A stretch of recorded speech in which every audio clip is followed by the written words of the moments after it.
Okay, it's my pleasure to welcome you all to today's webinar. A big thank you to everyone registering and attending. We know how busy people are, so we're working hard to keep these events interesting and on target. We do encourage questions, so please use the question and chat tools in your webinar console. I'll be monitoring them and collecting them for a question and answer discussion afterwards. The one housekeeping item, if you're dialing in on your phone, please mute your microphone on your computer. Sometimes we get some background noise and we kind of pin that down to being the cause. A little bit about our speaker today.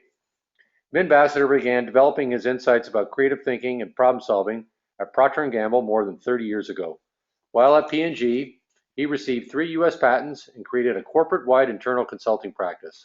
Following his award-winning doctoral research at the University of Cincinnati, Min became a professor of management in the Michael G. DeGroot School of Business at McMaster University. He continues to teach in the executive education program for Aalto University and teaches a course on innovative and creative problem solving at the Conference Board of Canada's Directors College. Min's first book, The Power of Innovation, became an instant CEO need to read. He founded Bassiter Applied Creativity in 1981 and has since traveled the world applying and teaching Simplexity thinking to many of the world's Fortune 500 companies.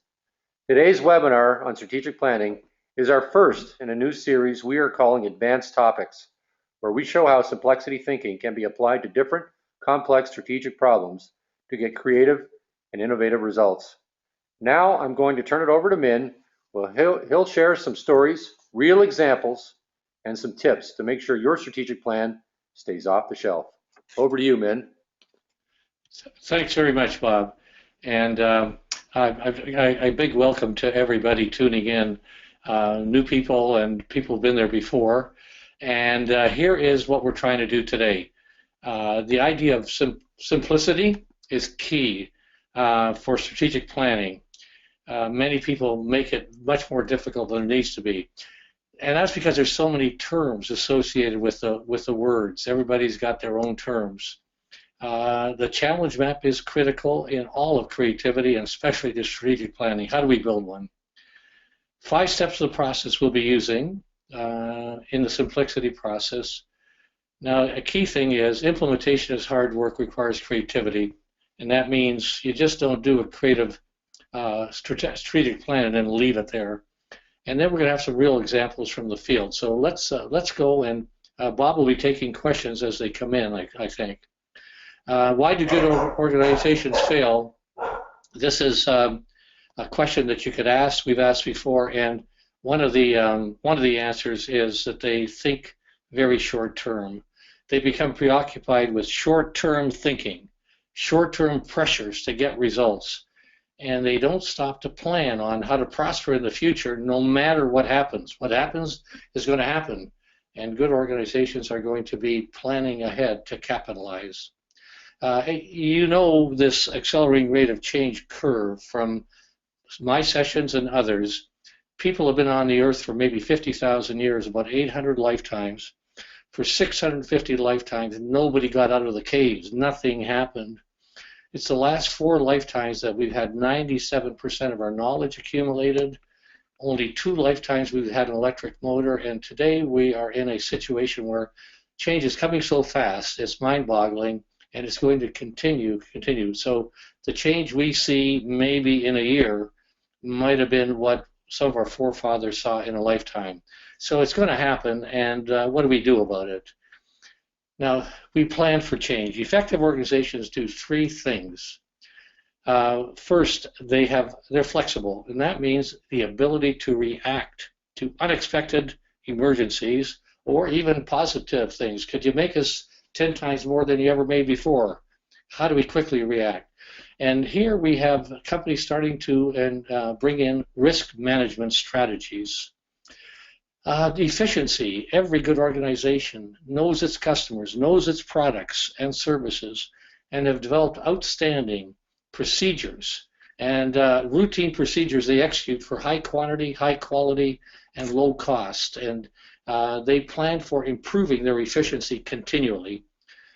Adaptability is the most recent one, and this is called proactive. Organizations plan for innovation and change. They're looking at the future, what's going to be happening, what new problems are going to be coming along. Planning for change means the large anticipation. What new problems, what new trends, what new opportunities, and they identify them, and before you know it, they've got a new product or a service in advance. They are proactive in seeking new methods and new technologies. They don't wait till somebody else comes in with something newer and better when they could have had it themselves, but they didn't want to disrupt.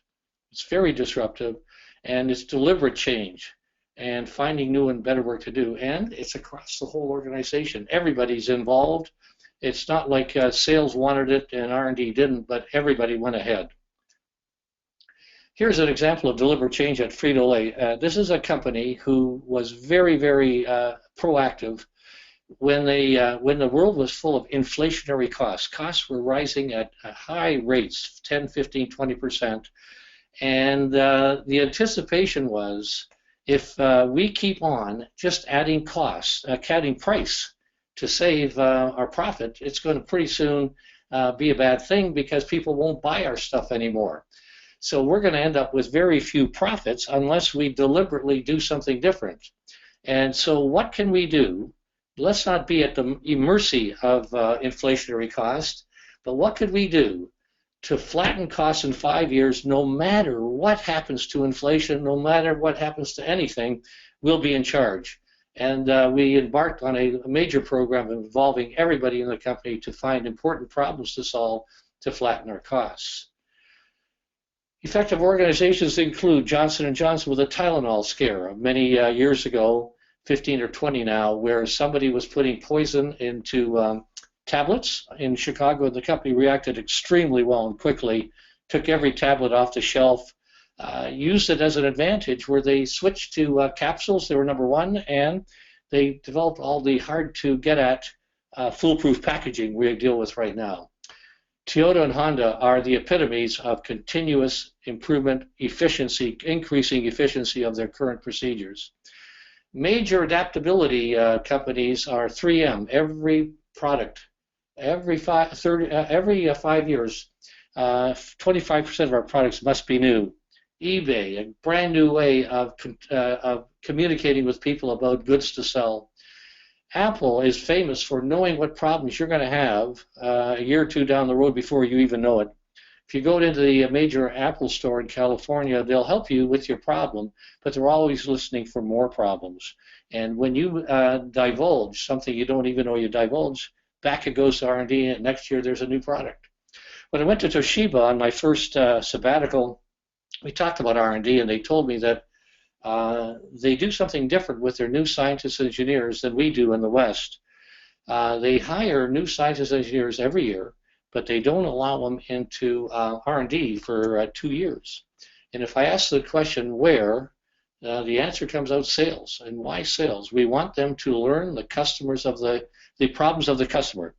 They said, we don't want them coming in here and we hand them problems. We want these people to understand that innovation starts with problem finding. And when they're talking to customers and listening to customers, they're going to hear problems somehow come out. And then when they solve them, it becomes a new product or a new service. So very, very forward thinking. Now, our innovation process we've used all the time we've been together has got 4 stages. One is called generation. One is called conceptualization, optimization, implementation. And many of you have taken the creative problem-solving profile, which will indicate your blend of styles of these different styles. And these superimpose on the Simplexity process, which is generating is problem-finding and fact-finding. Conceptualizing is defining problems that come along, opportunities, and getting some ideas. Optimizing is developing, evaluating, selecting the very best ideas we've got, selecting them, and creating a plan for implementation. Implementing is, it doesn't work unless it's implemented. So gaining acceptance from other people that need to be gained and taking the steps to take the risk and increase the move from idea to action. And the wheel goes around because every time we go into action, new problems relate and new opportunities come out. So we're going to be in the problem definition and generating area, conceptualizing. Now, on a scale of 30,000 population, this is what we humans look like. And you'll see there's a major shift toward implementation. This is what we're like. And the smallest ones we've got are generation and conceptualization. And this means it doesn't come natural to us, to many of us, to do the kind of thinking we need to for strategic thinking. And but it can be done because as long as we recognize it, we can go. So many of the rewards in our society, in school and in business, are for implementation, getting things done. And we tend to not want to wait too long for the other parts to happen, but we want to talk about the whole. And so we're going to be working pretty hard today on the right-hand side here, generation and conceptualization in strategic thinking. Now, what is strategic planning? For us, it's a process of defining the organization's direction and deciding how we're going to spend our money, where we're going to put our resources to pursue that particular direction, and it can change. Key things becomes, what are our goals, and how are we going to pursue them now and into the future? Are we working on the right things? Before we jump into just working on stuff, are we working on the right things, especially in the face of change? That's the critical question. Now, strategic happens before budgeting, not the other way around. I had an interesting, I learned so many things talking to smart people. This CFO of a big company said, you know, we're really funny. What we do every year is we get our budget done first, and then we do our strategic plan. Well, no, that's not the way it happens, because then you've already decided how you're going to spend your money. Why would you be strategic planning? You're just not really planning. First, we plan for what we're going to do and what we should do, and then the budget comes in second. It's the other way around. Why does some people just don't want to or fail? They say we don't have time to plan. Things are happening so fast. Who's got time to plan? It's useless to make plans if things are changing. And they're not really skilled in how to think strategically. They think it's too hard or mysterious when it's not. Many organizations do want a strategic plan. They've heard that's a good idea, but they're not sure what it means. And they want to agree on a high-level direction. And what they'll do is they'll have annual retreats, and they say, we're going to do a strategy in February. People go, but they've been there before. A lot of them fear, okay, here's another one. It's going to end up on the shelf, whatever we do, and then we go back to work. And this is not what we want. The plan should be driving your business and wherever you are all the time. As usual, simple is key. Little kids get things really good because they think simple. This means asking why before we give the right answer, how. And we focus on the whys, the longer term vision, mission, and values. Where are we going? And then we tie them to specific everyday activities. And like everything, it's best when it's kept simple. This is where we're heading. Oh, you hear many terms. This is what gets confusing. Vision, mission, picture, big picture, pillars, principles, SWOT, scorecard, initiatives, you name it. They're all over the map, and everybody has their own idea of what strategic planning is. And a lot of people get overwhelmed with all the words. And let's just pick some, and this will help us guide through. The vision is basically what the organization could be. It's inspiring. It's what we would like to be. It's our North Star. What would we like people to see us as? The mission makes the vision more concrete. It's how we're going to achieve that vision. And it's also short. What business are we in? What do we actually do? What's our purpose? And how uniquely do we serve our public? Some examples of mission and vision statements. P&G, it's rather long, but it's like a vision. They call it a purpose. We'll provide branded products, superior quality, improve the lives of the world's consumers. That's almost enough as it is, but they add, consumers will reward us with leadership sales, profit, and value creation, and allow our people, shareholders, communities to live and prosper. So that's the vision that they have, that they would like to see, that everybody is going toward.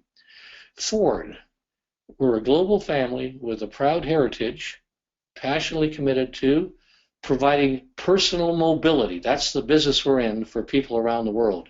Straightforward, and that's the mission that they pursue.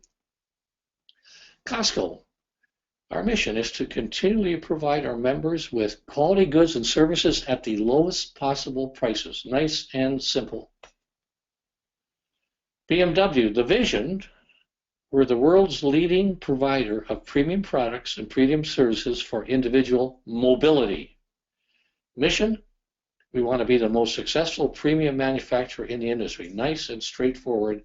And the idea is, in a good organization, everybody would be able to recite those and know them, and that's their guiding light. Values. Now, values describe the culture of the organization. How do we behave? How do we treat others? How do we want to be treated? They could be part of the mission and the vision, or they could be separate. General Electric, our mission is bring good things to life. Pretty simple.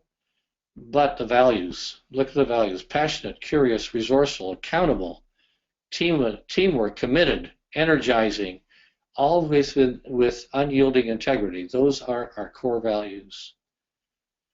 Pillars are areas of excellence on which we build our organization. They're our strengths.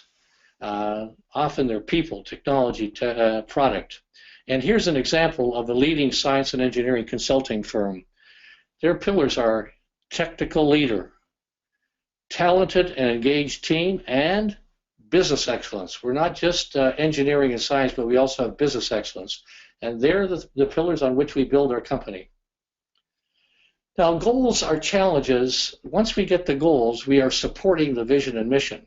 They're more specific than a mission. If you ask why of each goal, the answer should be to achieve the mission above it. Usually 3 to 7 goals. If you have too many, it becomes unwieldy, and you need to have some specificity of at least a few. Priorities are the things that we want to do this year, next year. Why? To achieve the goal that's above it. And you could have several priorities, each of whom will work towards solving one goal. They're specific. They're clear. Often they can be measured. So if a goal could be how might we increase our sales in the Far East by 22%. This could be a very specific goal. Well, smart priorities. They're specific. They're measurable, achievable. We don't do pie in the sky. They're realistic with our current resources. We don't sort of dream that somehow we're going to get some magic infusion of money. And we do have a time on it when we're going to achieve it. Now, initiatives are kind of lower in the ladder, and they're actions, tactics, programs that we're going to implement to achieve a priority. Now, again, if you ask why of an initiative, the answer should be to achieve the priority above it. Usually no more than 1 to 3 key initiatives. If you put too many out there, you're going to have people swamped, and it's not going to work. You've got to focus. And often we have targets, and we want to know we're making progress. We want to measure so we see how we're doing. Put it all together, looking up, initiatives are things we do to achieve priorities, which we execute to achieve goals that we set for ourselves. And if you ask why of the goals, they're to achieve the mission. And if you ask why of the mission, it's going to achieve the vision. Now, mission and vision are not likely to change for quite some time. Goals, priorities, initiatives, they should be looked at constantly to see that they are in line. This is called being in alignment. If you look down, we have a vision. What should our mission be? We have a mission. What goals are we going to have to accomplish in the near term or longer term? If we're going to pursue those goals, what are the priorities we've got to accomplish this year and maybe next? And then what are we actually going to be doing specifically to achieve those priorities? Now, we make a strategic challenge map that brings it all together. At the top is the vision. The mission leads to the vision. This is all asking why. Now, we got a couple of goals to keep it simple. Under each goal, there's a couple of priorities. Under each priority, there are into initiatives. And if you ask why all the way up, everything is in alignment. We're all in alignment. Now, here's the key. This is people-centered. This is people do everything. And we execute skills and behaviors for effective team collaboration and engagement. If we're not collaborating, we're not engaging, we don't all understand, we're just playing Dixie, it's not going to happen. So we diverge together, we converge together, we telescope, we evaluate very clearly. Everywhere we go, we defer judgment and listen to each other. Now, key thing is you've got to have the right content. And when you're doing a strategic plan, make sure you've got the right people in the room. For example, one example, IT has got to be part of your strategic plan. You need to have your IT top people in the process. And so you make sure you got everybody in there, and also be willing to engage people below as well sooner or later and get their input into the content. The process is our simplicity process. The skills, they make the process work. We listen to each other. We diverge, we converge. Tools are great, but they need to be used skillfully, and the skills make them work. And style. This is the appreciation of each other's process style. So if I'm an implementer, I want to make sure I'm not downing you because you're a conceptualizer. I know I need you, and we got to work together. So a good organization puts those styles together, and everybody appreciates what everybody else is. Now, the first step is fact-finding, which is in our process. And we do high-quality fact-finding, financials, customer industry data, all the things we've collected about what our customers are saying about us, what's going on. You always do some kind of a SWOT analysis. What's our strengths, weaknesses? What's outside going as a threat?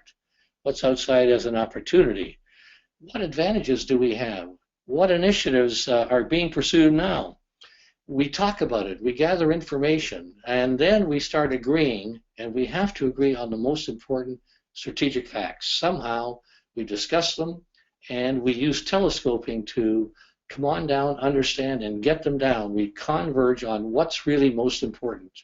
And you can't say there's too many. You've got to get it down with some agreement. Now we move into step 2, which is moving into so what territory. The important facts are turned into challenges, starting with how might we? This is the key, and we use simple language. Everybody focuses on the challenges, not on their solution they might have in their hip pocket. And as we create a lot of how might we's, we start then winnowing them down to our most important challenges for us, and we call them our strategic challenges.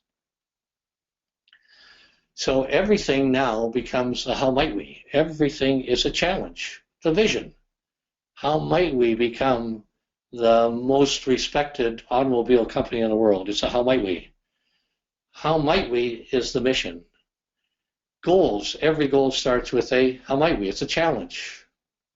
The priorities are how might we's, and the initiatives are how might we's. Every one of these is we may not know how yet, but we do know that that's what we need to try to accomplish. Here's an example.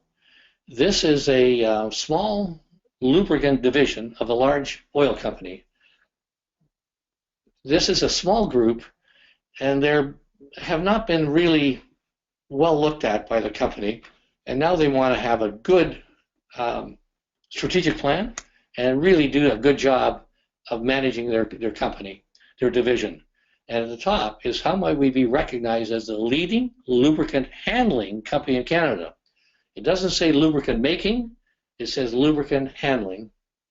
Down below, our mission, provide on-time, error-free, innovative lubricant delivery and disposal services.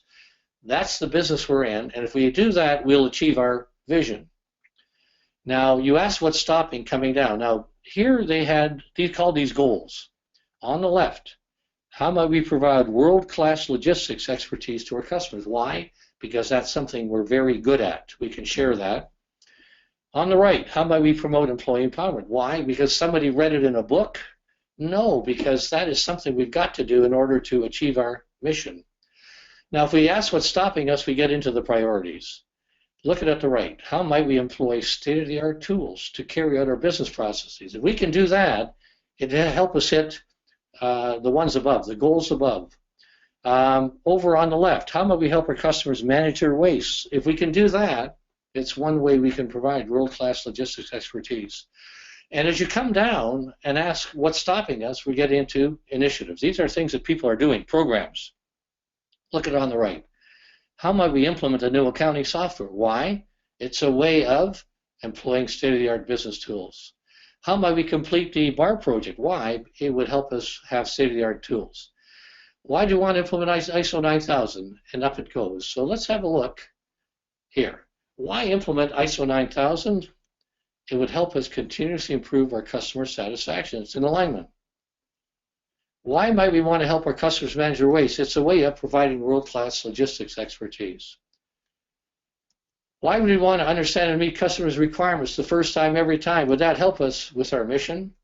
And why might we want to do our mission? Would it help us achieve our visions? Everything is in alignment. So, ever heard the term, we want to be in alignment? That's a nice phrase, but this is one way of knowing we're in alignment. And the more people you involve, the better it is.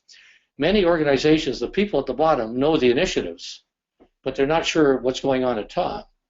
And often, the people at the top kind of think they know what the vision and mission is, but they're not really sure what's going down below. But if you involve them all in developing their strategic plan, this is a strategic plan on one page. And from here on in, that drives the business. We don't have to hire McKinsey for $18 million to do something for us. Now, what if somebody comes in with a brand new idea? Well, I read that we should all be giving everybody negotiating skills training. How do you handle that? Well, one way is to say, listen, how does it fit? Here's our plan. Does it fit? It may not fit, but then you say, maybe we should make it fit. Now, if it does fit, you might say, well, we got the time to, but we have a structure. We have a structure by which we can make a decision, not by who yells the loudest. This is an example of the kind of thinking that's required. This is an energy company that we've worked with, and these are their energy, this is their board, and you can see they tend down toward the optimization and the conceptualization quadrants. This is their management team, who's mostly staff, and if you look over here, the swing is toward implementation. And that would make sense because the staff and management team are more going to be executing, where the board team is going to be more thinking about what should we be doing and why should we be doing it. Okay, so often that's the way it turns out, two different functions in the organization. Now, here's a great small city in Canada, in Niagara, and this is their strategic plan that was developed just this, they do it every year. And at the very top, their vision is to be the most vibrant, creative, and caring community in Niagara. Those are carefully chosen words. The mission: enhance our unique blend of our urban and rural communities. It really is a different kind of place where they have both of them mixed together. Now, they put their values in. The left one is transparency. The middle one is accountability. And the third one is fairness and being equitable. Now, the top goals, as you can see, they picked 4 of them. One goal is, how do we continue to feel like a small town? The second one, enhance the quality of life. Provide the environment so that our businesses can thrive and become financially resilient for the next 20 years. Those are key goals that were carefully chosen, asking why and what's stopping us. And as you can see, we got priorities along the bottom. Building trust, way over on the right, developing a 25-year or 20-year financial plan. Yes, nice to say we're going to be, but what's the plan? Protect people and property. And you can see several priorities. And down at the bottom, these are some initiatives they chose they're going to pursue. How about getting small town feel defined? What do we actually mean by it? Involve people so we can agree on it. Clearly show openness and transparency, not just talk about it, but demonstrate it. Over on the right-hand side, let's get a plan for rapid growth. And in the middle, develop realistic customer service standards that we're going after. So those all fit together, and that drives that corporation till the next year comes along and they say, okay, what could be different? Here is a aerospace management team. They meet every month. It's the top team, and this is right after 9/11. And they are in the aerospace business. Their business has gone down stock price from 81 down to 15 in no time flat. And the top roundtable people come in, and the CEO and president of the organization on the board, also Dave Berner, comes in and says, guys, you know what? I don't know what to do next. They've been hit really strongly by 9/11. But that's the start of the creative process. When you say, I don't know what to do next, you've identified a good problem. It took a couple of days to come up with this, but this is what they came up with as their strategic plan. At the very top, how might we get that stock price up? This is how they measured their success. 2, what's stopping? How might we get an analyst, stock market analyst on Wall Street, excited about our future on the right-hand side? And you know, we could do various things there, get them excited various ways, bribery, etc. Yeah, that's a joke. But on the left-hand side, how do we achieve consistent top line and earnings growth no matter what happens? This is the rest of it. These are the 4 major, how might we say, chose to pursue. How might we commercialize new products faster, more effectively? How might we change our business mix to assure consistency? They were missing some products that made them inconsistent. A lot of other companies were way down in stock price. Maybe we could buy them up and build our mass. And if we could improve our cash flow from 80% of the income to 100%, that would really get people excited in the Wall Street business. This drove their business. Everything else is on there, but it drove their business for the next year. And they formed teams of managers to execute each one of those challenges. Step 4, once we figure out what to do, how do we do it? And we choose the most important challenges by telescoping. We diverge on ideas. We loosen up with crazy stuff just to get ourselves going. We want to think outside the box. And then for each challenge, we choose the best ideas, and they become the priorities and initiatives to pursue. Pretty simple stuff. Step 5 becomes action planning. How are we going to do it? Now, the strategic plan looks at 3 to 5 years, and that's often the upper part. The action plans down below are what we call priorities and initiatives, and they become more specific. Who does what, when, how? So operational plans, such as budgets, are usually 1 year, but strategy always comes before operational planning, and they're always on the same document. Best practices. Do quality fact-finding, inside, outside, and make sure everybody knows it ahead of time. All the participants review it, share it at the meeting when you're together. Then you've got to get the challenges. What do we need to focus on? What are the things we need to do, not how to do them? Ask why and what's stopping us, to identify ahas that come out. When you ask clearly what's stopping us or why should we, say them clearly, and then check for alignment. Make sure the initiatives are concrete. They're not airy-fairy, and they usually have something new, something different. Don't back away. Anchor to the budget, the action plans, and measure. Everything has got to be anchored, so they're likely we're going to not play games but do stuff. Make sure that everybody is communicated to. Many people who could not have been at the planning, make sure you communicate to them, and in a very simple way so people understand. And also, a good organization will get people involved in inputting into that strategic plan and make it fit somehow, and get them involved so that they all understand it, no matter what part of the organization they're in. Always update and adjust. It's your plan, and things will change. You should be always going to the well. Almost every major meeting you have, where is it, where are we? And you continually problem solve to make sure things are working for you. It used to be called plan your work and work your plan, but this is what you do. It's a living document. Now, what doesn't work? Many people just plain think it's hard. It isn't, but they do. And they start spending a lot of time struggling with words. Mission, vision. Well, my professor called this a goal. I thought it was an objective. And before they just put their effort into each one of the terms and move on. Terminology and language often gets complicated and difficult for everyone to clearly understand what they're committing to. They'll use acronyms, the ERP and the HRW, and Is that going to fit with our XYZ? Make it simple. The simpler it is, the more people feel good and understand and can question. And you can not adopt stuff that you don't really understand, the last thing you want to do. And it's hard to collaborate creatively when we start mixing things together and compromising. And a mission statement can't be like three different thoughts connected by an and. We'd like to be this, and we like to be that, and we like to do that, just so we're covering all the bases. You need to be listening to each other.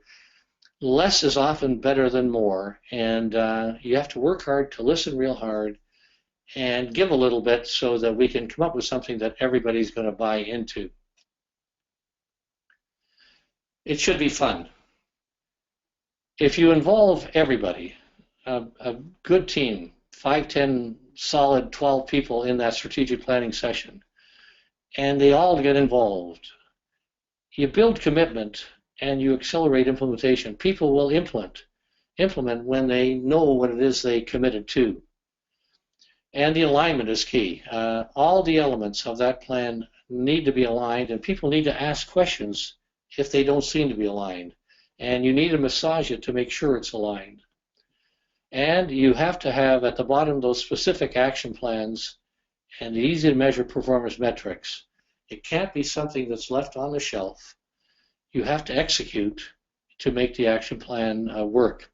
The last step in the Simplexity process is action, step 8.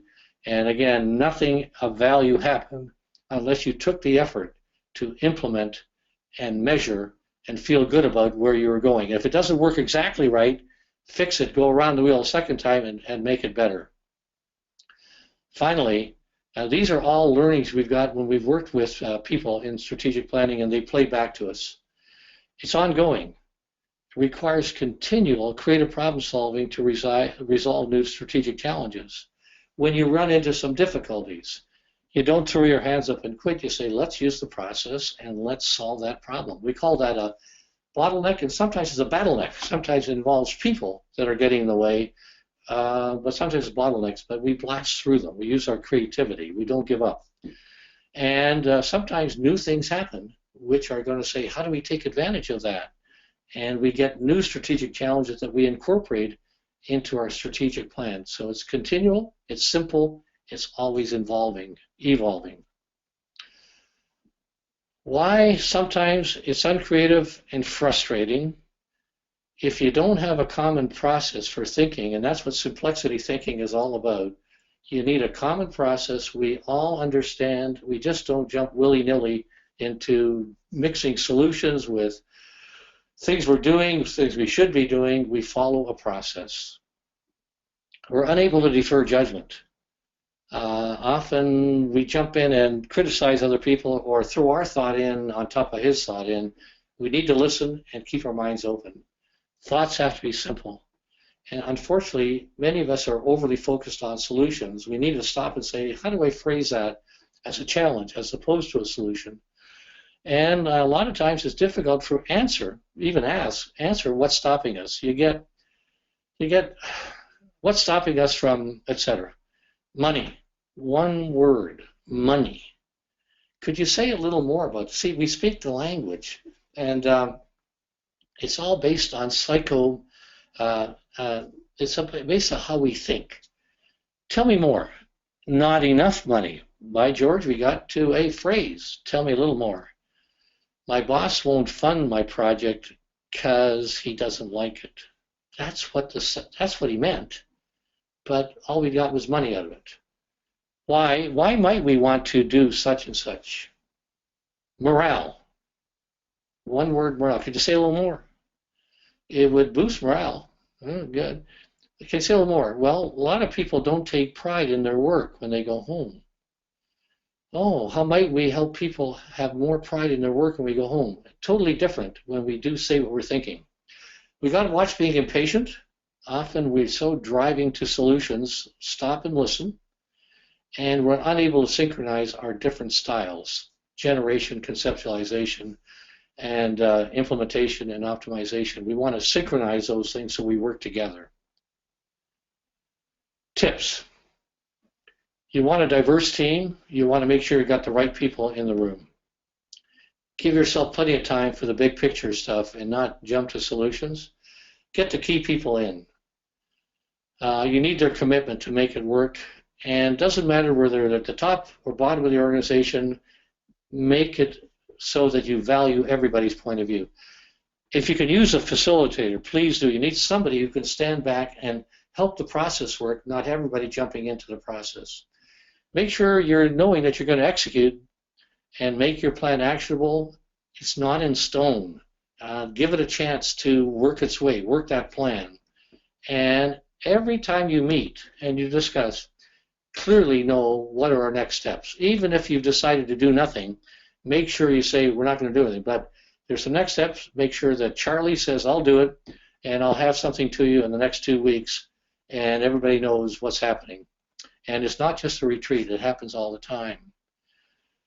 So in a moment, I'm going to turn things over to Bob.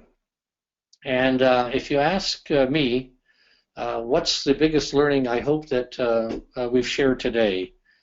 It's really one thing. Ask why before you ask how, and keep things simple. So I'm going to, Bob, do you want me to turn it to the next slide?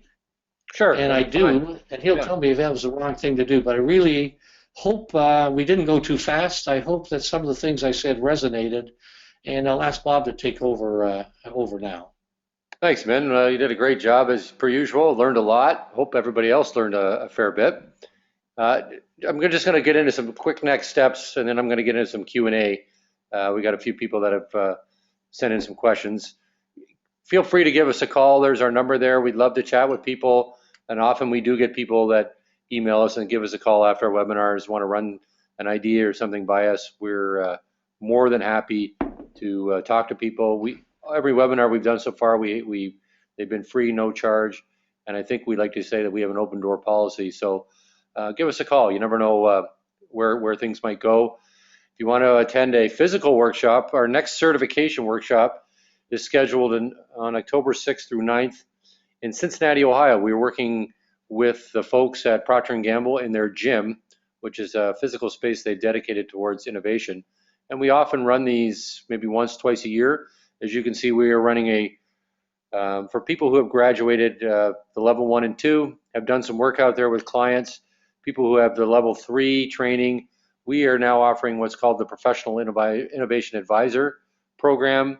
The next PIA workshop is scheduled on October 20th to 21st, again in Cincinnati, Ohio. So if you're interested in any one of these workshops, please email me or give us a call, and I'd be happy to give you more information.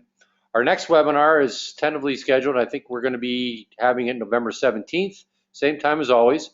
And again, we're moving along our advanced topics, and this one is applying Simplexity thinking into Lean and Six Sigma, injecting innovation into continuous improvement. So we're getting into a lot of people that we work with, a lot of companies are involved in continuous improvement, both in healthcare, manufacturing. So we thought this would be a good way. Simplexity thinking fits really neatly in we call continuously improving, continuous improvement. And we thought this would be a great time to talk about that in a webinar. So again, any other questions or inquiries, email me at bob@basler.com or min@basler.com. So now I'm going to get into a few questions. First question we had, and I think this will be a brief answer, but somebody asked kind of, what do you mean by, or explain telescoping? We talked about it, maybe explain it a little more. A great question, and I have explained telescoping to some of our earlier people, and it's good. It's so important. Let's nail it down right now. I was thinking of that. Some people may not have heard the term. In the creative process, divergent thinking is very, very key in generating options. But just as important is convergent thinking. And this is where we take the options we have developed and we start evaluating them open-mindedly toward the key ones, the few that we're going to do. It often becomes even more innovative than the divergent thinking because we listen to each other. There's 3 steps. It's like a telescope. At the front end, it's very wide, and we have 50 or 60 or 70 possibilities on the wall, ideas maybe. We take everybody, and everybody gets a chance to choose 2 or 3 that appeal to them. So we shrink that 60 down to maybe 9 or 10 or 11, several dots on each one. That's the first stage. Now we've shrunk that to a smaller number. And we often get people to talk to each other. Be a pair of people, go up there. Then the second part is key. Not evaluate, but clarify to understand. Everybody who used dots, everybody put a converging dot here. Why did you pick it? What do you mean by it? We listen, we clarify. New things start popping up as we understand better. Now, and we capture those new things. New ideas start popping up we didn't have before. Finally, it's called the final code. We're now down to selecting the vital few. And we're always going for the top 3, 4, 5. You get too many, not going to help, to take to the next step. And there we clearly agree on what the top 4 or 5 are after we've listened to each other clearly. And we've done we use a 50-50 rule. 50% diverging, 50% converging. And this is not voting. It's the last thing from below voting. It's collaborative innovation. And we collaborate very carefully on understanding and agreeing and creating the very best options that came out. So, Bob, I hope that wasn't too long. No, it's good. Here's another one. What are your recommendations for how to effectively conduct the fact-finding stage? Specifically, how would you recommend we get everyone on the same page with respect to the key facts and the strategic context? Yeah, really good. A couple of different scenarios. One is where we have to amass a lot of data. We've done surveys. We made slideshows, and we're all over the map. It's almost too much. It's like big data. We got so much stuff. Okay, so what we do is we say, okay, if we choose the people who are going to come, I don't know how many it's going to be who are going to come. It could be 10 or 15. It could be 30. It depends on what your goal is. Okay, well, we send that out to everybody and we say, look, don't memorize the stuff, but look it over. Look it over, and I want you to come in with a couple of decisions made. I want you to come in and choose what you think is the most important piece of information out of all of that stuff we sent you, the brief. What's the most important thing you don't know but would like to know about that thing? Come in with those 2 things. So we forced everybody to do some converging. When they come in, immediately we get them to put their top 2 things they came in with on the wall, on flip chart paper. This is called fact-finding. So now if we got 30 people, we got 60 facts up there right off the bat before we even start. See, many of the facts are in words and pictures. Many of the facts are in our heads, in our hearts, in experience. So now those come down together. Now if we've got 30 people, what we do is we start putting together you three. We try to mix them by different styles. And okay, you 3, we're going to give you a little problem. Where you've got 3 magic converging dots in your hands, and you've got to look over these 60 things are put in and agree on the most important 3. And you're going to put your dots on the most important 3 and discuss it. And they do. They start collaborating. So now we've got a huge amount of data coming down and being talked about. And then we go through the telescoping method where everybody who picks something says why. Why we picked it, why do we like it, and then we go into saying which ones are the most key, and everybody will be involved in rewriting, helping us say these are the top 5 or 6 or 7 facts that are facing us, and that's how we do it. Other ways, if it's not as giant as I just said right now, we try to get people always to be invited to the meeting and to bring with them. We ask them to fill out the profile so they can bring that in themselves. We ask them to, the objective to the meeting, what's the important couple things you know or think you know about it. We've got them thinking fact-finding wise before they come in, and again, we pop them up there. So in each case, we got to get people in the fact-finding mode, When they come in, it can be huge fact finding that we're into, or it can be moderate. Hope that helps, Bob. Yeah. Skipping ahead a bit, there's a question around the strategic map, helping form the balanced scorecard, ensure we have goals with all the four different perspectives. Just can you kind of relate from your experience how the strategic challenge map and the strategic planning process within Simplexity kind of relates to balanced scorecard? Well, your balanced scorecard should be in the, whatever balanced scorecard turns out to be for you, that should be in the strategic map. And what we often do is if we work up why, keep asking why, up, up, up, up, pretty soon you're going to be running into who's your customers. Who are these for? If I keep asking on why, do we want to increase employee involvement? Sooner or later, you're going to get to how might we make sure our employees are fully involved.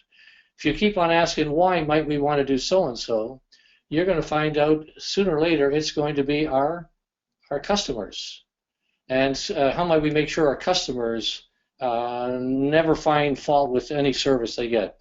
So if you keep on asking why, you're going to make sure, have we covered all of our important customers? And that's what, for us, that's what balanced scorecard is. Who is it we're trying to serve? And if it's, how might we make sure our board is looking ahead near the top? So who are we trying to please? And if you keep on asking why, besides that vision and mission and below it, you're going to have the very key people we're trying to make sure that there's something in our, and we always ask with our strategic plan, what's missing? What's missing? And somebody's going to say, we're missing this or we're missing that, and that leads to another one. Yeah. I hope that helps. Yeah, and I was going to say, with my experience, I find that when you work with a company and they do pick their, 5 or 6 challenges, that when you look at them, they're different, and that they will usually map towards balanced scorecard. They're going to hit certain specific parts of the organization, and you will see that trend when they pick them.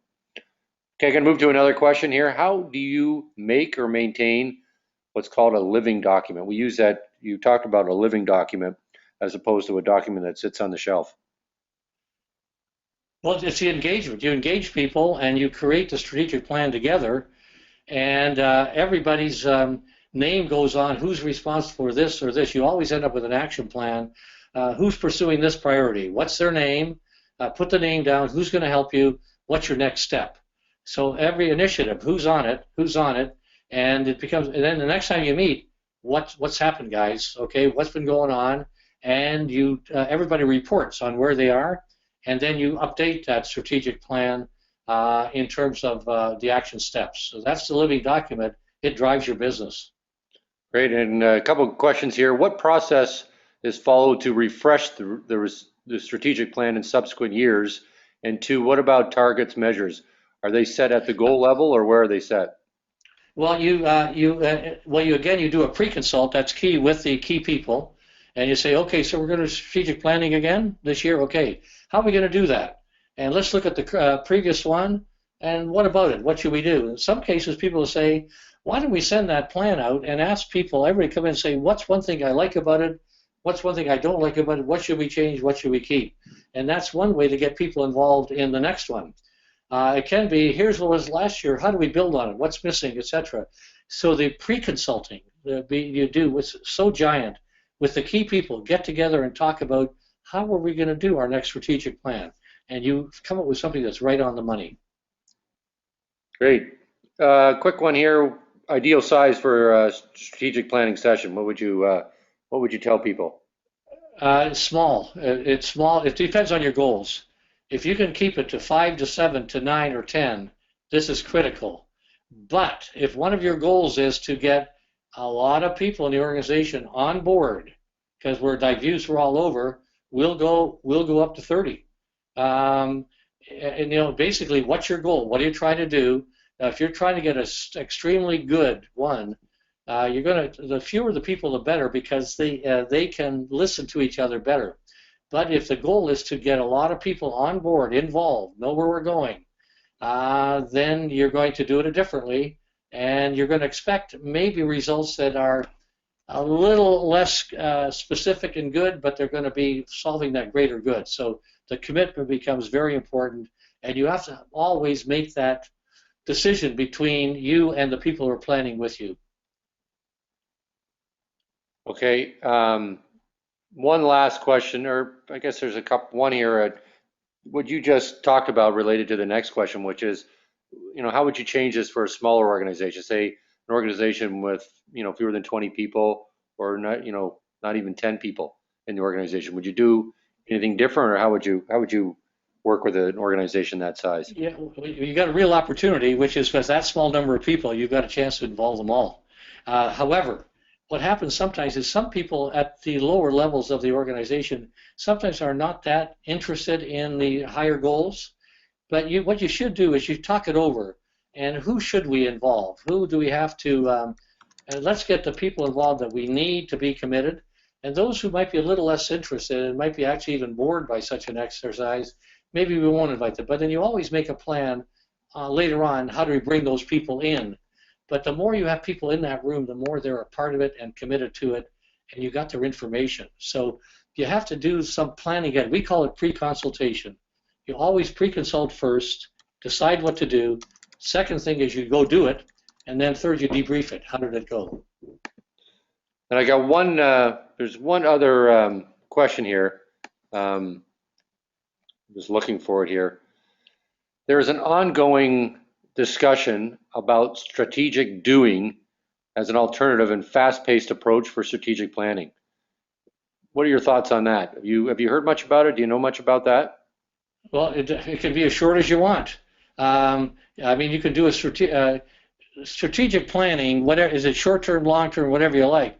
But this is very quick. You can have a strategic plan done very, very fast, and you should be doing it quickly. But it always means let's plan what we're doing. So the word strategic plan, drop the word strategic plan, but you want to involve people in planning of where we're going and how we're going to do it. Could be short term, and you say let's have a planning process, and just take next week and go do it based on whatever's happening. So it doesn't have to be multitudes of people and taking a long time. So basically, call it planning. We plan. And in our organization, whenever we got some new ideas of where we might go, we do a quick strategic planning. We call it mapping. Before we jump in, let's talk about what we're trying to do. Somebody's got a new idea. Let's figure out where does it fit? Where are we going?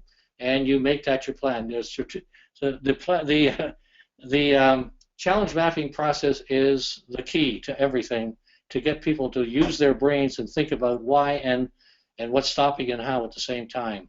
So it doesn't have to be long term. It could be a quick hit. Something came in from out of the blue. How are we going to react? Let's have a mapping process and figure out how we're going to respond, where we're going, what's stopping us, and give a good response back rather than just jumping in from what we call 1 to 8, which we call from fuzzy situation to action. Hope that helps, Bob. That's good. Well, that's about all we have time for today, and we do appreciate it, all the great questions. We had quite a few today. Great number of people that tuned in, probably our best ever in terms of numbers. So we really thank everybody. Again, our next webinar is going to be November 17th. And again, we're talking about Lean and Six Sigma and continuous improvement. So I hope most of you or many of you will find that one interesting and tune in again. And again, feel free to give us a shout or send us an email. We'd love to hear from you. Even if you have some topics that you're interested in, we'd love to hear those too. We do our best to try to keep these fresh and interesting. So if you think that there's something that you would be interested in, please let me know. I'll be happy to have a dialogue conversation and see if we can do something a little bit different. So until then, thank you all for tuning in. This concludes our webinar. I will have this up on our website, and you'll be getting emailed. Everybody who attended will get the slide deck and a link to check this out that you can forward to other people or tune in anytime you want. And for those who registered and maybe weren't able to attend, you all will get a link to be able to tune in whenever you would like. But this should be up and running within 24 to 36 hours. Okay? So thank you again, and have a great day.